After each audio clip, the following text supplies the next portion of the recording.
Pemerintah menetapkan kuota impor daging lembu atau sapi sebesar 145.250,60 ton untuk tahun 2024.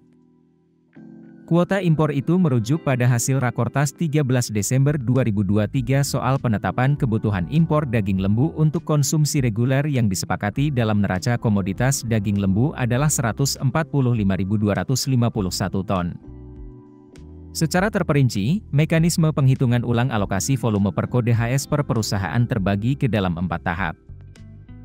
Tahap pertama, penghitungan alokasi volume per HS berdasarkan pembobotan 55% dan 45% dan kuota impor 2024 sebesar 145.251 ton. Lalu tahap kedua dilakukan penghitungan alokasi volume per kode HS per pelaku usaha berdasarkan pembobotan 55% dengan dasar realisasi impor 2 tahun terakhir.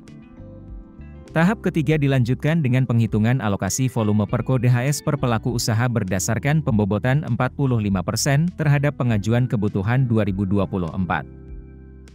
Terakhir, tahap keempat berupa penghitungan alokasi volume final impor daging lembu konsumsi reguler dalam bentuk akumulasi perhitungan tahap 2 dan 3 sebelumnya.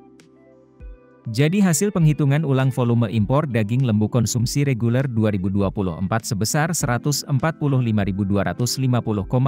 ton dari total pengajuan rencana kebutuhan yang diajukan para pelaku usaha sejumlah 462.011,14 ton. Kata Kepala Badan Pangan Nasional Arief Prasetyo Adi dalam keterangan resminya, Rabu 7 Februari. Arief membeberkan, sebanyak 380 pelaku usaha mengajukan rencana impor daging lembu.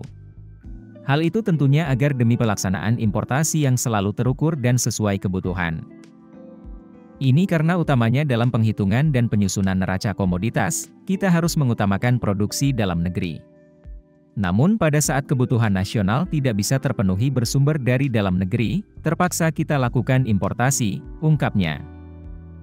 Adapun neraca komoditas merupakan data dan informasi yang memuat situasi konsumsi dan produksi komoditas tertentu untuk kebutuhan penduduk dan keperluan industri dalam kurun waktu tertentu yang ditetapkan dan berlaku secara nasional.